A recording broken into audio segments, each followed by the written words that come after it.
God, ओ माई God, ओ माई God, 17वीं बार lipstick लगा रही हूँ फिर भी शैलेश जी अभी तक नहीं आए। हेलो, वैसे तो मैं शो आराम से अकेली हैंडल कर सकती हूँ, पर क्या करें, बड़े बुजुर्ग को रिस्पेक्ट जो देना पड़ता है।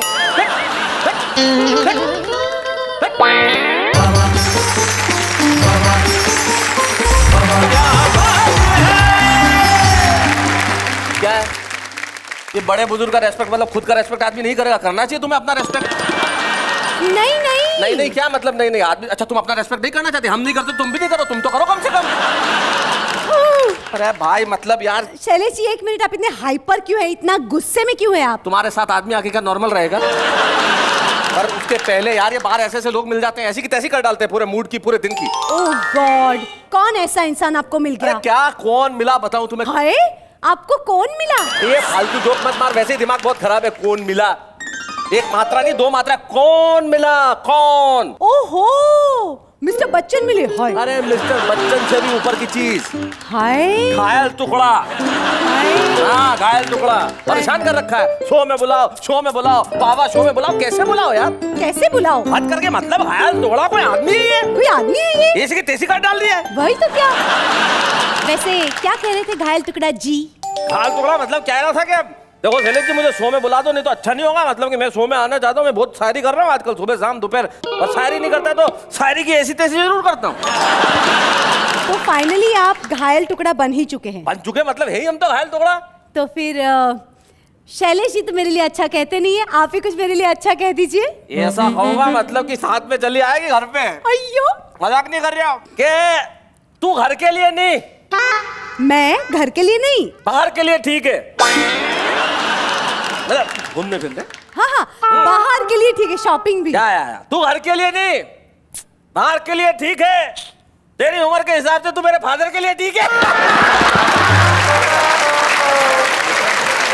खैर साहब, ये घायल टुकड़ा तो जब आएंगे तब आएंगे शो में, लेकिन हम उन्हें बीच में आपसे इसी तरह से मिलाते रहेंगे। लेकिन पहले ये तो जान ले कि आज जो वो लोग आ रहे हैं जो आपको घायल करने वाले अपनी कविताओं से, वो क्या क्या करने वाले।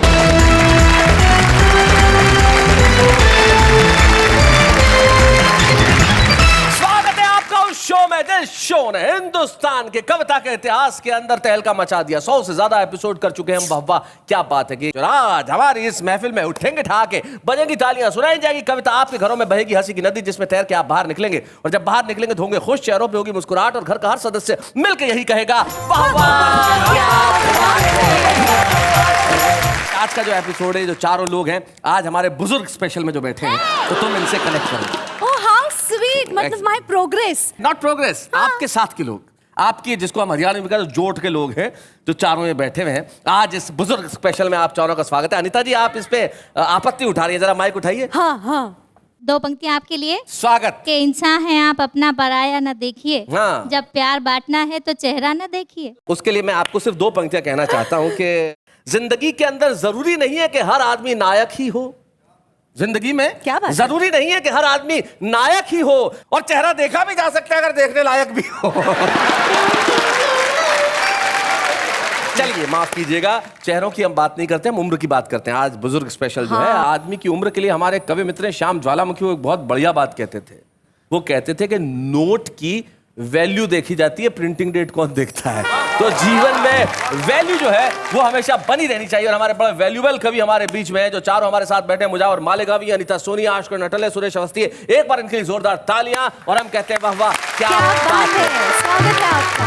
तो आइए महफिल की शुरुआत करते हैं। महफिल की शुरुआत उस कवि से करते हैं जिसके पास कविताएं अलग अलग है लेकिन जैकेट एक है। मुजावर मालेगावी, जोरदार तालियों के साथ।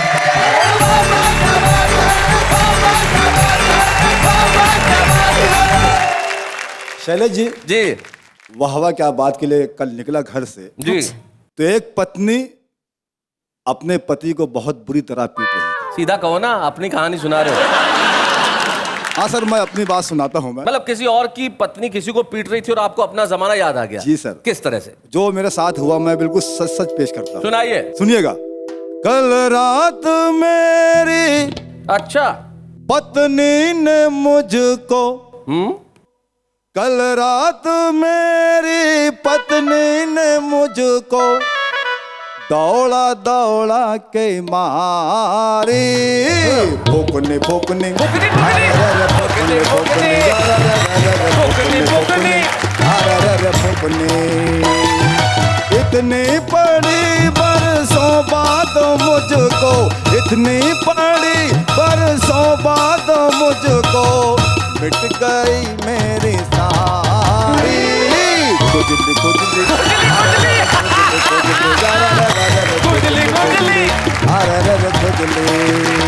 बहुत धन्यवाद, शुक्रिया। क्या बात है। इन्हें जरा फूकने का अर्थ बता दूं। ये चूल्हा फूकते हैं ना गांव में, तो जिससे फूका जाता है वो लोहे की फूकनी हुआ करती है, उससे खींच के मारा मुजावर भाई को। वाह वाह, क्या बात है। मैं पंद हाजिर करता हूँ। जी जी, हाजिर कीजिए। रात को जब मैं घर पहुंचा तो घर पे लगाता ताला, ताला। रात को जब मैं घर पहुंचा तो घर पे लगाता ताला, शायद बेगम भाग गई ये बोल रहा दरवाजा, शायद बेगम भाग गई ये बोल रहा दरवाजा, सर्दी है जम्मू के बाहर हूँ तन्हा, सर्दी है जम्मू के बाहर हूँ तन्हा, आके कोई ओढ़ाए गुदड़ी गुदड़ी गुदड़ी गुदड़ी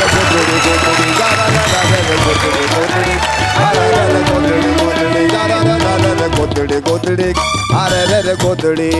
ये बंद को दरखास्त सुनिएगा। सुनाइए। मेरी साली छुपी हुई थी, मेरी साली छुपी हुई थी मुर्गी के दरबे में, साली मेरी छुपी हुई थी मुर्गी के दरबे में। क्या साली है? खटखट की आवाज जो आई रात के सन्नाटे में, रात के सन्नाटे में, तो सासू मेरी आवाज सुन के, तो सासू मेरी आवाज सुन के, मुझसे घबरा के बोली उसी बकरी बकरी बकरी बकरी बकरी बकरी, क्या बात है। बकरी बकरी अरे बकरी। बहुत शुक्रिया, बहुत धन्यवाद। क्या बात है, वाह वाह वाह। तब से मैं अकेला बहुत बोर होता हूँ, तन्हाई में अजीब अजीब ख्वाब नजर आते हैं। How sad. अब मैं चाहता हूँ कि अपना कोई जीवन साथी चुन लूं। अरे तो मैं आपकी मदद के लिए तैयार हूँ। शुक्रिया, बहुत शुक्रिया। बहुत चुनिए। शुक्रिया। हमारे पास एक कैंडिडेट है। ये अन्याय है। हाँ, क्या? ये इनके साथ? अन्याय है। नहीं, तो इस टीम में और भी कवि हैं। बहुत अच्छे, जरा इन्हें प्रपोज करिए। अगर नेहा जी आप मेरी भावनाओं का सम्मान करती हैं तो मैं गीत हासिल कर देता हूँ। हाँ, कौन कौन सी भावना है? पटेल, मैं मिश्रा। भावनाएं जो हैं मैं सादर करता हूँ, सुनिएगा। जी। करा दो जी करा दो, मेरी शादी करा दो, करा दो जी करा दो, इनकी शादी करा दो। है शादी का भूत मेरे सर पे सवार, है शादी का भूत मेरे सर पे सवार, उतारो मेरी आशिकी का बुखा, करा दो जी करा दो, मेरी शादी करा दो, बना दो जी बना दो, मुझको दूल्हा बना दो, करेगा मेरे दिल पे यहाँ जो एहसान, करेगा मेरे दिल पे यहाँ जो एहसान, खिलाऊंगा मैं उसको बनारस का बना जो जी करा दो, मेरी शादी करा दो, ओ मेरी शादी करा दो, शादी करा दो।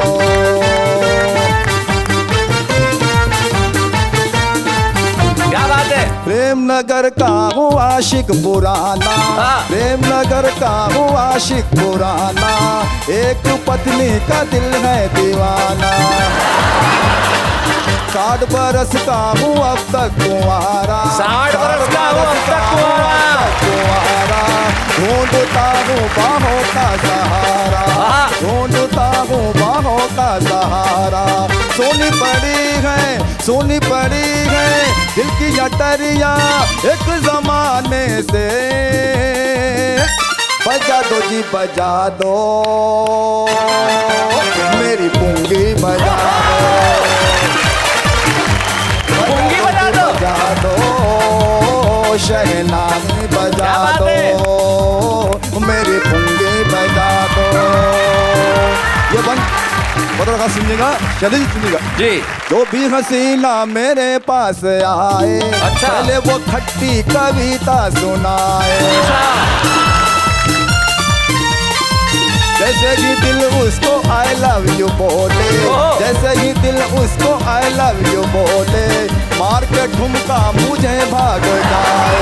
चूल्हा बेचारा ठंडा पड़ा है मेरे जीवन का, पका दो जी पका दो, मेरी खिचड़ी पका दो, पका दो जी पका दो, मेरी खिचड़ी पका दो।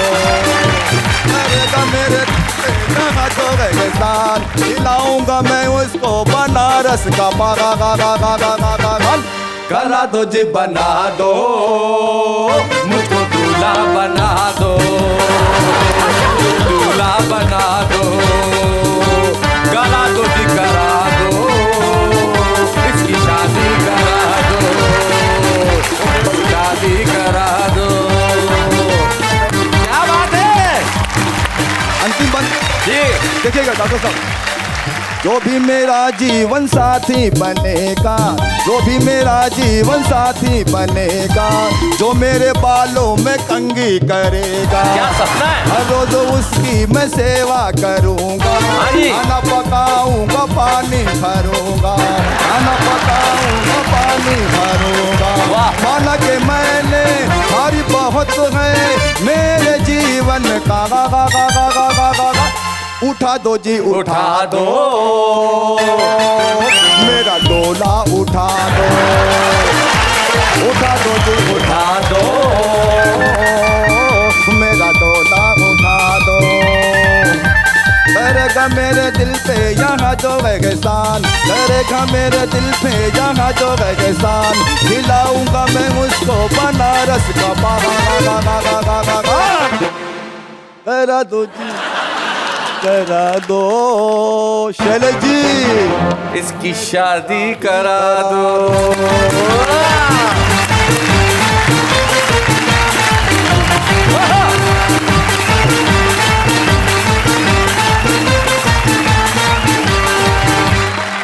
क्या बात वाह है वाह वाह मुजावर मुजावर भाई, आपने कमाल कर दिया और मुझे हाँ। उस जमाने की याद दिला दी जब राजाओं के सामने नर्तकियां नाचती थी और राजाओं का दिल आ जाता था तो उससे विवाह भी कर लेते थे। आज आपने बिल्कुल ऐसा आके नृत्य किया नेहा के सामने, लेकिन मैं आपको कहना चाहता हूँ, देखिए गलत बात है, मैं नहीं चाहता कि आप इस तरह से कोई चीजें करें। ये तुम्हारे पिताजी के घर की दीवार नहीं है। नहीं, आपको राजा वो जमाने में लेके जा रहे थे तो मैंने सोचा मैं तो किसी और जमाने में जाऊंगा तो वो करने लगोगी। मैं कहना चाहता हूँ मुजावर भाई, यहाँ प्रपोज मत करो। हाँ। एक लड़का बहुत दिनों से कह रहा था, मुझे कहता वो बस एक बार नेहा हाँ भर दे नहीं तो मैं मर जाऊंगा। मैंने कहा हाँ भर देगी तो वैसे ही मर जाएगा, इसलिए मैं नहीं चाहता कि आपके साथ कोई दिक्कतें हो मुजावर भाई। मैं चाहता हूँ कि आप बिल्कुल अपनी जिंदगी में ठीक ठाक रहें। हाँ, हाँ। आइए हम अगले प्रत्याशी से मिलते हैं, वो प्रत्याशी जिन्होंने जीवन में जवानी में ऐसे बहुत सारे ऐतिहासिक घटनाओं को अंजाम दिया जिन्हें हम आज भी याद करते हैं। बचपन में उन्होंने ये जो स्किन है आप देखिए, जो लाल बूंद आश्कर नटल नजर आ रहे हैं, इसका एक वैज्ञानिक कारण है। ओह जी, बचपन में गांव में रहे हैं जहां ऊंटनी का दूध इन्होंने पिया है। ऊंटनी का? जी Yes. लोग गाय का बकरी का, बिल्कुल सच्ची बात बता रहा हूं मैं। ये वही कारण है जो आज आश्कर अटल बाईपास सर्जरी के बाद भी यहाँ इस तरह से बड़े सशक्त होके और पूरे उत्साह और उमंग के साथ बैठ के कविता Proud बोलने के लिए of आए you, हैं। आश्करण जी। डेफिनेटली आश्कर अटल जी, मैं सारे देश को बता देना चाहता हूँ कि आपकी बाईपास सर्जरी हुई है, सिर्फ इसलिए बता देना चाहता हूँ कि उनको मालूम है कि ये चीज सिर्फ बुढ़ापे में ही होती है। आइए आश्कर अटल, जोरदार तालियों के साथ।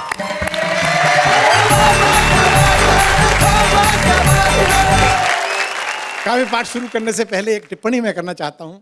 पिछले दिनों रुपए के गिरने की जो खबर आई हम सबने पढ़ी थी, रुपया बहुत गिरा, लेकिन रुपया उतना कभी नहीं गिर सकता जितना आदमी रुपए के लिए गिर सकता है। क्या क्या बात है, वाह, वाह वाह वाह। बहुत बढ़िया। अब जिस कविता के लिए मुझे मंच से आदेश हुआ है मैं वो जी। सुनाना चाहता हूँ। स्वागत। कविता का शीर्षक है वेजिटेरियन कवि इन अमेरिका। वेजिटेरियन कवि इन अमेरिका। ये कविता मैंने शैलेश लोढ़ा और सुरेश जी पे लिखी है। जी हाँ, लोग बाग नेताओं पे लिखते हैं, लोग बाग पुलिस वालों पे लिखते हैं, मेरे पास उससे बढ़िया माल रखा हुआ था। मैंने इन पे लिखी। और दोनों के बारे में परिचय में मैं आपको बता दूं, दोनों शुद्ध शाकाहारी हैं। पक्के। खाने में लहसुन भी नहीं खाते, बिल्कुल नहीं। खाने में इन दोनों को पराठे बहुत पसंद है। पराठों के लिए अपनी रेट भी आदि कर देते हैं और कभी कभी तो मुफ्त में भी चले जाते हैं। बिल्कुल। क्या बात है, कितना जानते हैं आप मेरे लिए। तो साहब कुछ साल पहले ये दोनों अमेरिका गए थे और एक ऐसे होटल में बंदोबस्त हो गया जहां पे शाकाहारी खाने को कुछ भी नहीं था। 2 दिन तक लगातार भूख से मरने की नौबत आ गई। और मैंने एक शेर सुना, उसमें एक पंक्ति है कि भूख इंसान को गद्दार बना देती है, लेकिन भूख इन बहादुरों को मांसाहारी तक नहीं बना सकी। क्या बात। एक बार इनके सम्मान में तालियां बजा दीजिए। क्या बात। धन्यवाद धन्यवाद। यूं तो बढ़िया होटल में इंतजाम था, आराम ही आराम था। वाह। लेकिन होटल के रेस्टोरेंट में पानी के अलावा सब कुछ था मांसाहारी और ये दोनों कवि थे शाकाहारी। धर्म बचाते तो प्राण गंवाते, प्राण बचाते तो धर्म गंवाते। किससे करते फरियाद, आयोजक आने वाला था 2 दिन बाद। क्या बात। शैलेश जी और सुरेश जी ने 50वीं बार पानी पिया और 60वीं बार संकल्प लिया, रघुकुल रीत सदा चली आई, प्राण जाए पर मटन न खाई, प्राण जाए पर चिकन न खाई। क्या बात है। टीवी पर न्यूज आ रही थी, अगले साल अमेरिका वाले मंगल पे पहुंच जाएंगे। शैलेश जी बोले, ये अमेरिका वाले मंगल पे तो पता नहीं पहुंच पाएंगे कि नहीं पहुंच पाएंगे, इनकी धरती पे एकाध कवि भूख से मर गया तो नरक जरूर पहुंच जाएंगे। दोनों होटल से बाहर निकले, हर तरफ बिखरा था अमेरिकी वैभव और उस वैभव से दूर ये 2 वैष्णव। खूबसूरत सड़कें, लंबी लंबी इमारतें देखकर सुरेश जी बोले, वाह क्या रंगत है। अब एक भूखे आदमी की मानसिकता देखिए। भूखे आदमी को पूछो कि 2 और 2 कितने होते हैं, तो कहेगा 4 रोटी। बहुत अच्छे, बहुत बढ़िया।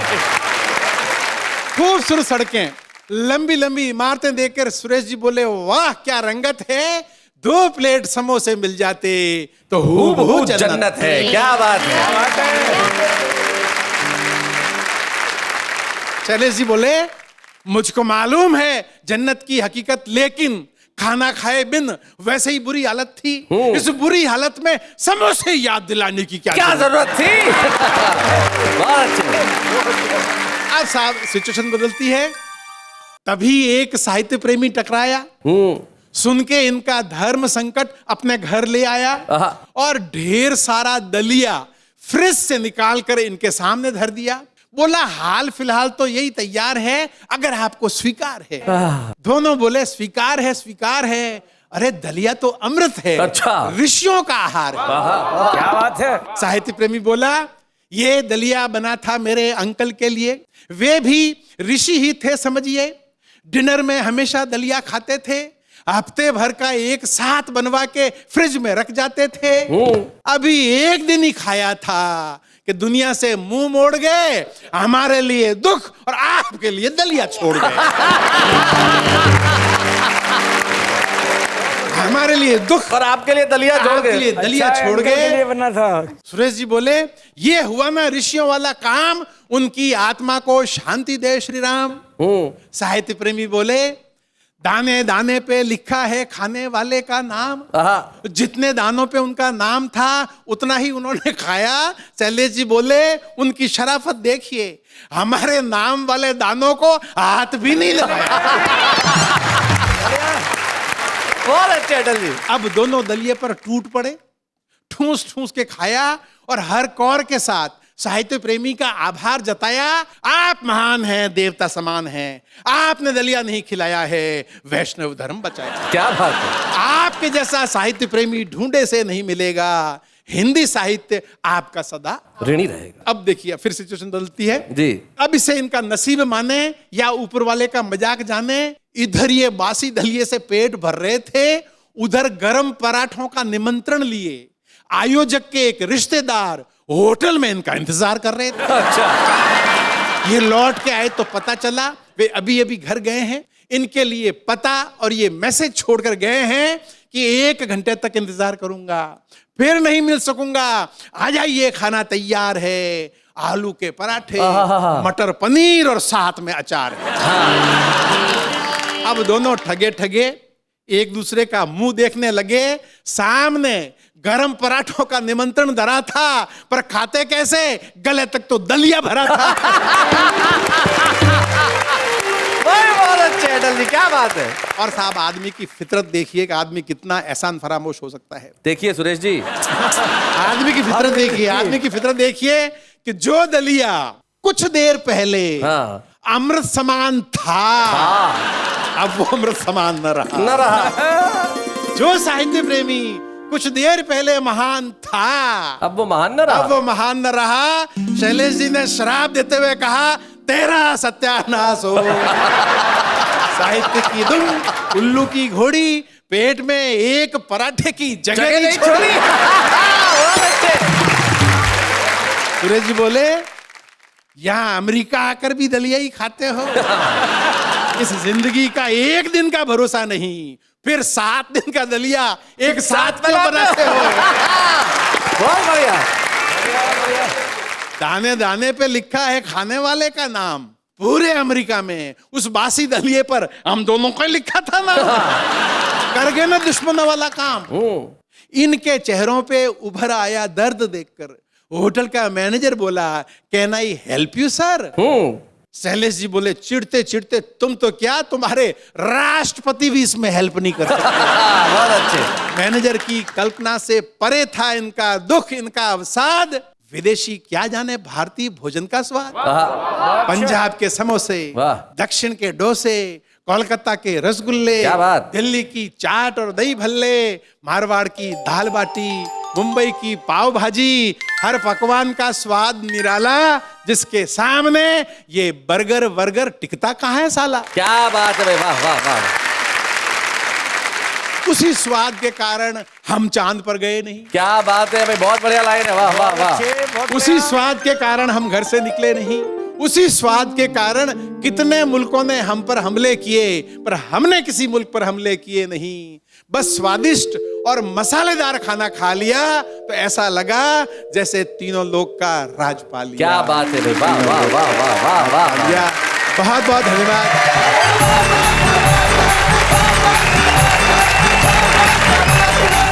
भाई आशकर्ण अटल, बहुत बढ़िया कविता आपने सुनाई, अद्भुत कविता। सिचुएशन हास्य की, आपके खाने पीने के कितने शौकीन है तो पता चल ही गया।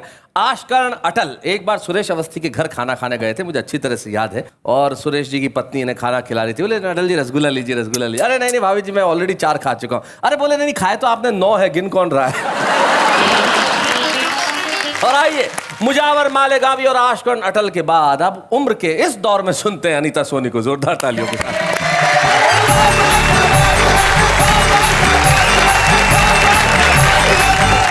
तो हमारा दिन खराब है क्योंकि हमें 65 साल का बना दिया गया है।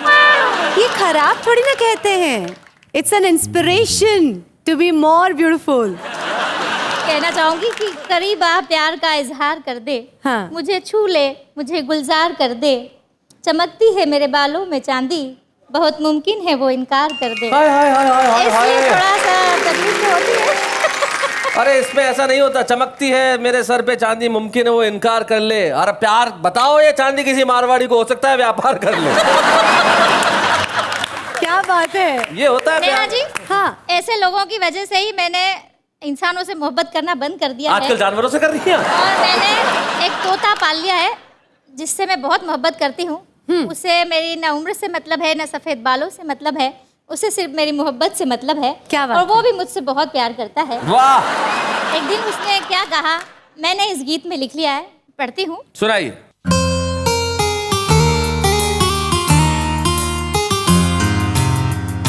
वाह लगन वाह।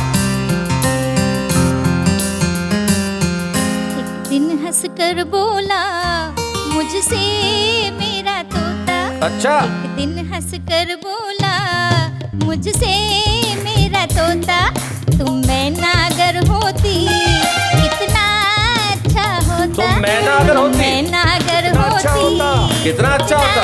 अच्छा होता। एक डाल पे बैठ के करते हम प्यार की मीठी बातें, बाहों में बाहें डाले हम प्यार के नगमे गाते। मैं प्यार से देखा करता तुमको इमलियां खाते, हम दिन भर चोंच लड़ाते।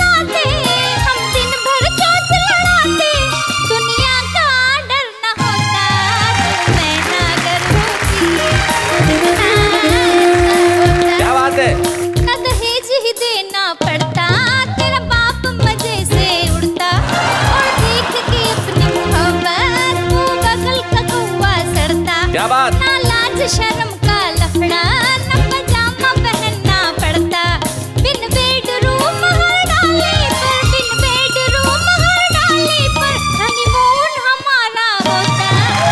मैं नागर होती कितना अच्छा होता, दो टकियों की एक नौकरी होती चाहे ना होती, होते 10-12 बच्चे, अच्छा। स्कूल की फीस ना होती, वाह। महंगाई के आलम में ना घर की चिंता होती। क्या बात? 2 दिन में प्यार का लड्डू, 2 दिन में प्यार का लड्डू, कभी खाना तो ना होता। मैं नागर होती कितना अच्छा होता, ना पानी पानी करते, ना बत्ती हमारी बुझती, वाह, वाह। गड्ढे वाली सड़कों पर ना हड्डी हमारी सरकती, रिश्वत दे दे कर इतनी ना कमर हमारी झुकती, नेताओं से बेईमानों से, वाह। नेताओं से बेईमानों से ना लेना देना होता। क्या बात है? मैं नागर होती कितना अच्छा होता। क्या बात है, वाह वाह वाह।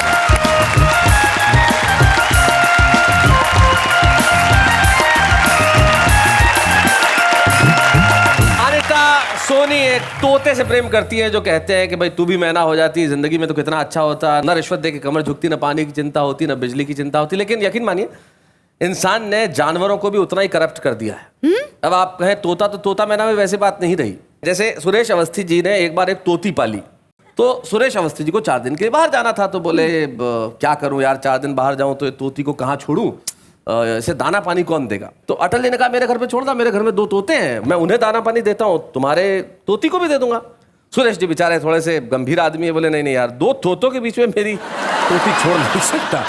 अरे बोले नहीं बहुत धार्मिक है, एक बार जाके देख लो। तो अटल जी के घर में गए तो दोनों तोते सचमुच पूजा कर रहे थे, एक भजन गा रहा था, एक चौपाइयां पढ़ रहा था। तो सुरेश जी ने अपनी तोती उसमें छोड़ दी। जैसे ही तोती छोड़ी, एक तोते ने दूसरे को कोहनी मारी, अबे पूजा पाठ बंद कर, दुआ कबूल हो गई।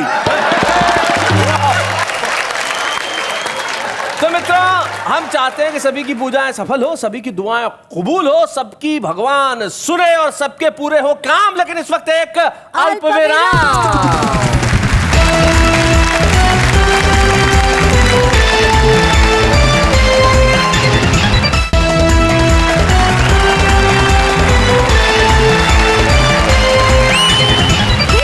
स्वागत है आपका आपके अपने शो में, जिस शो का नाम है वाह वाह क्या बात। एक बुजुर्ग ने शादी की, 80 साल की उम्र में शादी की उन्होंने, और शादी करने के बाद एक दवाई की दुकान पे गए और बोले भैया जरा आर्थराइटिस की, मतलब घुटने के दर्द की 5-6 गोलियां दे दो, जरा माथे के दर्द की भी 10 गोलियां दे दो, जरा एक प्लास्टर भी छोटा सा दे दो पट्टी बांधने वाला, और जरा खांसी का भी कुछ इलाज हो तो दवाई दे दो। तो मैं पास में खड़ा था, मैंने कहा क्या चल रहा है, हनीमून शॉपिंग कर रहा हूं। बुजुर्ग किसी भी उम्र में कुछ कर सकते हैं, लेकिन हमारे बीच में एक ऐसे बुजुर्ग बैठे हैं जो हर उम्र में उन्होंने जवान रहने का ठेका ले रखा है। सुरेश अवस्थी इस देश के एक प्रखर व्यंग्यकार का नाम होता है, जो एक पत्रकार भी है, कलमकार भी है, व्यंग्यकार भी है, और देश के सारे कवि इनके पांव छूते हैं क्योंकि ये देश के सबसे बड़े आयोजक हैं।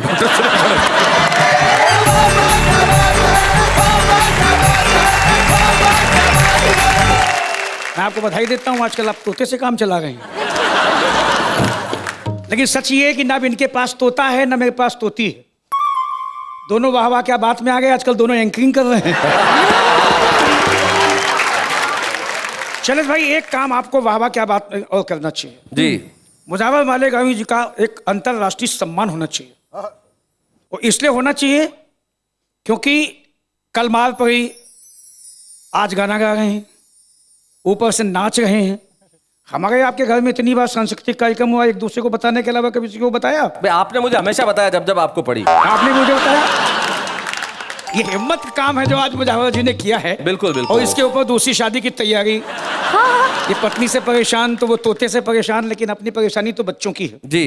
किसके? 7-8 साल का बेटा जी। उसने कंप्यूटर पे एक बहुत बढ़िया प्रॉब्लम हल की, तो हमने उसकी पीठ थपथपाई। मैंने शाबाश बेटे, तू देखने में बेवकूफ लगता लेकिन है नहीं। अच्छा, उसने तुरंत मुझे निपटाया, बोले पापा मुझ में आप में यही तो फर्क। क्या बात है। बहुत अच्छे। रामलीला दिखा के लौटा तो मैंने उससे एक सवाल किया तो बड़ी दूर की कौड़ी लेके आया। बहुत बढ़िया जवाब दिया उसने। हमने उससे पूछा बेटे बता कि कुंभकर्ण एक दिन जगता था 6 महीने सोता था, ऐसा क्यों होता था? बेटा बोला पापा कुंभकर्ण बड़ा महान था, बाहर से राक्षस था भीतर से इंसान था। वाह वाह, बढ़िया बात है। बाहर से राक्षस था भीतर से इंसान था। उसके एक बहन थी, 2 भाई थे, सबके सब बदमाश थे, सबके सब हरजाई थे। बड़ा भाई रावण घमंडी इतना कि खुद को भगवान कहता था। छोटा भाई विभीषण बड़े भाई को मरवा के गद्दी हथियाने की कोशिश में रहता था। वाह। और बहन सूपनखा दिन भर आवारा लड़कियों की तरह गली गली में डोलती थी। और जहां कहीं लक्ष्मण जैसा खूबसूरत नौजवान दिखता था, शादी करोगे ये बोलती थी। जी। पूरे खानदान का चरित्र देखकर बेचारा कुंभकर्ण भीतर ही भीतर रोता था। ये सब कुछ ना देखना पड़े इसलिए एक दिन जगता था, 6 महीने सोता था। इसलिए एक दिन जगता था, 6 महीने सोता था। आपको अनुभव बताता हूँ। जब मुझे नौकरी की तलाश थी तो मैंने हिंदी में पीएचडी की तो मुझे लगा मैं हिंदी का अध्यापक बन जाऊं। एक कॉलेज में मैं इंटरव्यू देने गया। कैसी कैसी स्थितियां हुई मैं आपके आनंद के लिए बताता हूं। बताइए। जब मैं देने पहुंचा इंटरव्यू, वहां पर बेरोजगारों की बड़ी लंबी थी क्यू। 12 बजे के बाद मुझे अंदर बुलाया गया। इंटरव्यू कमेटी के सामने जमीन पे बिठाया गया। एक ने पूछा पढ़ाई की कितनी सीढ़ियां चढ़े हो, अर्थात कितने दर्जा पढ़े हो। मैंने कहा एमए किया है। बोला ठीक है, लेकिन ये बताओ बीए का इम्तिहान क्यों नहीं दिया? मुझे हंसी तो आई लेकिन मैं हंस नहीं पाया खुलकर। मैंने कहा एमए बीए के बाद ही आता है सर। अगला सवाल तो उसका बहुत ही टाइट था। बोला एमए में कितने विषय थे और कौन सा साइड था? अच्छा। मैंने कहा सर एमए में एक ही विषय होता है और बेरोजगार आदमी साइड के लिए नहीं सोसाइटी के लिए होता है। क्या बात है, वाह। मैंने सोच लिया कि ऐसे बेवकूफों के साथ हम कोई रिस्क नहीं लेंगे। अब जो भी सवाल किए जाएंगे उसके उत्तर कुछ उल्टे सीधे देंगे। अच्छा। तो प्रिंसिपल ने कहा महाकवि जयशंकर प्रसाद के बारे में क्या जानते हो? जयशंकर प्रसाद जी। उन्हें किस कोट का कवि मानते हो? मैंने कहा सर जब शिवरात्रि के दिन शंकर जी के जयकारे लगाते हुए जो प्रसाद चढ़ाया जाता है वो जयशंकर प्रसाद कहलाता है। तो प्रिंसिपल बोला बातें मत बनाओ, कोई मंत्र आता हो तो सुनाओ। तो मैंने मंत्र सुना, ओम छू काली कलकत्ते वाली तेरा वजन जाना खाली, खप्पर में कहे सब खाए मसान में लेटे सैयद शेख मुगल पठान, अटवा गटवा नक्शे तैल जिंद बांधे असली जिंद कावे, जानवर की बूटी इनाम में पावे, ओ भूत के भाई चुड़ैल के चाचा, ओम छू बाचा छू बाचा छू बाचा। क्या बात है, वाह वाह वाह वाह। ये सुन के एक मेंबर झूमने लगा, दूसरा हमारा हाथ चूमने लगा। बोला अब तुम्हें हम कॉलेज की नौकरी नहीं देंगे, अपने चट्टे पर मैनेजर के साथ रखेंगे। अच्छा। क्योंकि हम देश को दुनिया को करिश्मा करके दिखाएंगे। हमने सुना है कि जापान में म्यूजिक से दुही जाती हैं भैंसें, हम मंत्रों से दुहाएंगे। वाह वाह वाह वाह, बहुत अच्छे। मैंने कहा भाई साहब हमें इतने पावरफुल मंत्र आते तो देश के दुश्मन सैनिकों का सर नहीं काट पाते। क्या बात है, वाह वाह वाह। हम चरित्र से नंगे नहीं होते, देश में कहीं दंगे नहीं होते, और महंगाई की सर पर मार नहीं होती। शिक्षा शिक्षा होती, व्यापार नहीं होती। शिक्षा शिक्षा होती, व्यापार नहीं होती। बहुत बहुत धन्यवाद भाई, वाह वाह, बहुत बढ़िया।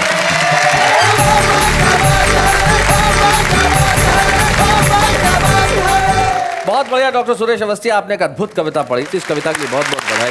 बहुत बढ़िया। आइए हम मिलके अपने चरित्र को और देश के चरित्र को ठीक करने का करें काम, लेकिन इस वक्त एक अल्प विराम।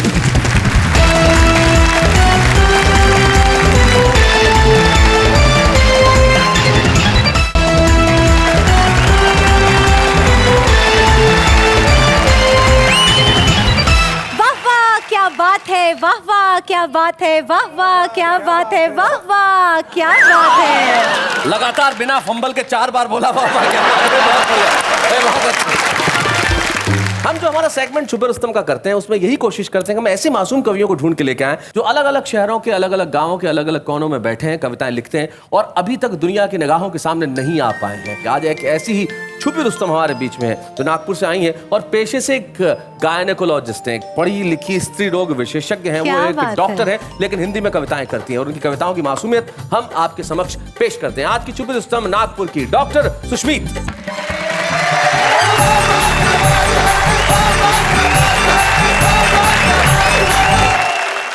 अभी ट्रेन में आ रही थी इस कार्यक्रम के लिए, तो साथ में जो बैठे लोग थे उन्होंने पूछा कि आप कहाँ जा रही हैं। हमने कहा कविता पढ़ने जा रही हैं।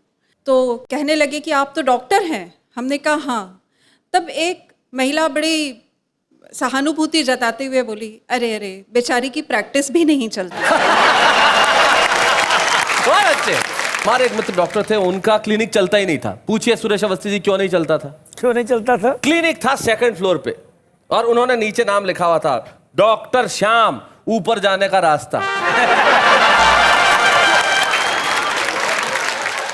आजकल महंगाई बड़ी है और हर चीज़ में मिलावट, हम सब परेशान हैं। तो इसी मिलावट पर कुछ लिखा है जी सुनाए। कि एक दिन नाश्ते की टेबल पर मच गया गदर। टोस्ट तो करारे बन गए थे, फ्रिज खोला तो खत्म था बटर। अच्छा। हम झल्लाए, हमने कहा क्या अब सूखा टोस्ट चबाएंगे? ये बोले नहीं प्रिय, तुम्हारा फेस क्रीम है ना, उसे टोस्ट पर लगाकर खाएंगे। अच्छा, फेस क्रीम।